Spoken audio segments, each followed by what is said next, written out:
Hi, good morning friends. I am Ranveer Singh from Fundamental Research Desk. This is to give you overview on pharma earning preview.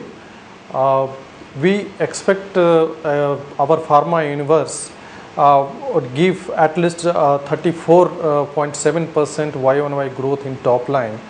The revenue would be mainly driven by two factors.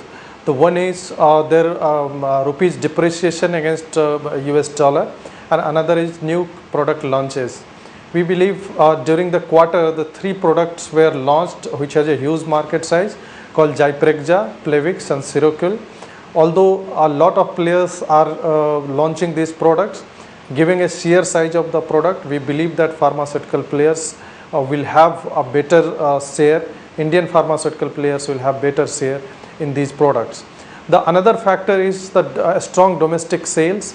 We believe on aggregated basis roughly 22.4% Y-on-Y growth in domestic formulation market of Indian players. The domestic market has seen during first 2 months of this quarter, the secondary sales data is showing that more than 20% growth have been recorded in most of the therapeutic segments. We believe that players like Sun Pharma and Ipca Laboratories, Cadila Healthcare, Lupin, these players will record impressive growth in domestic market. This is beside Glenmark Pharma is also going to record a strong growth in domestic market. In international front, we see that Divi's Laboratories will gain from the rupee realization, better rupee realization against dollar. The Sun Pharma will also gain from that rupee realization, plus the launches of the two products, Seroquel and Plavix generic. And we believe that Lupin, who had launched Geodan in last quarter, will have benefit of shared exclusivity in this quarter as well. Apart from Lupin, I do not see any other players having one-off or non-recurring type of revenue during this quarter. So on overall, we see that on aggregated basis, our universe will report at least 35% Y-on-Y growth in revenue. Coming to margin, we see that margin would be expanded marginally by 25 to 30 basis points. We believe on aggregated basis the margin should be around 24.9% for our universe. We see that margin expansion would happen mainly in case of Sun Pharma and Ipca Laboratories. Sun Pharma's margin would be driven by the product launches, while Ipca Laboratories margin would be expanded by better utilization of newly operational facilities. Apart from these two players, we see the most of other players will have a margin contraction. We see the margin contraction would be sharpest in case of Piramal Healthcare, which has restructured their business and most of the businesses are still to pick up. We see that during last previous corresponding quarter, they had some investment income which has inflated their margin.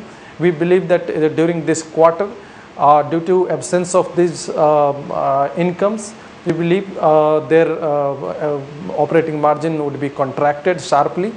Apart from Piramal, we see the opto circuits will also have a dent in their margin, mainly because of the higher raw material cost.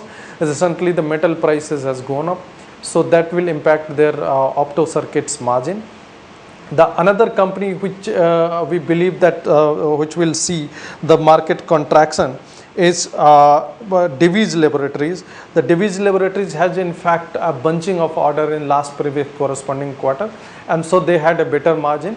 This time we believe the margin would be slightly lower than the previous corresponding quarter.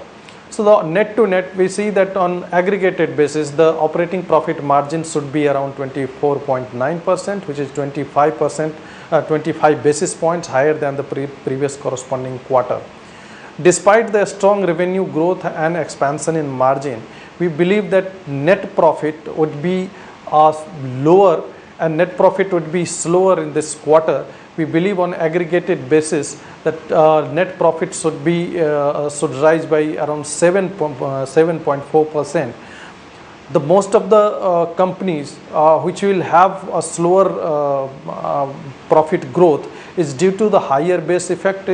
The another factor that in case of Glenmark Pharma, they had licensing income during previous corresponding quarter.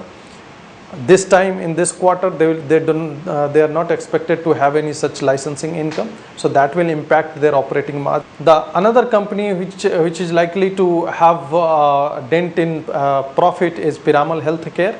Obviously, for two reasons: their operating profit margin has gone down, and secondly, their fixed cost has sharply risen. Their interest cost has been more than doubled during this quarter. Their depreciation has also gone up due to acquisitions. Similarly, the Cadila Healthcare will also have a slower profit growth during this quarter, mainly because of the 3 acquisitions they have done. This resulted in swelling of their debts. So the fixed cost portion is going to increase sharply. So these two players will have in fact these two players performance should not be comparable with the previous corresponding quarter. We believe that if we exclude these two players, the profit growth of our universe should have been healthier at 20% Y on Y. Including these two players, the profit growth is likely to be slower at 7%. We prefer Divi's Laboratories, Sun Pharma and Ipca Lab. Sun Pharma has a strong product pipeline. Their balance sheet is leaner. We believe during this quarter they have launched few products. They have a strong pipeline of products. Contribution of Taro has also been very impressive during past few quarters. We believe this quarter should also give an impressive performance. However, on sequential basis, we believe that Taro's revenue should be marginally lower than the sequential previous quarter. In case of Divi's, we see that better rupee realization. Their ramp up at Visakhapatnam Sage units and their expanded their ramp up in capacity would help their performance better. In case of Ipca Laboratories, we said their Sage units at Indore, which was ramped up during last quarter, will continue to propel their growth. So these three players, that Sun Pharma, Divi's Laboratories and Ipca Laboratories are our preferred players in this pharma space. Thank you.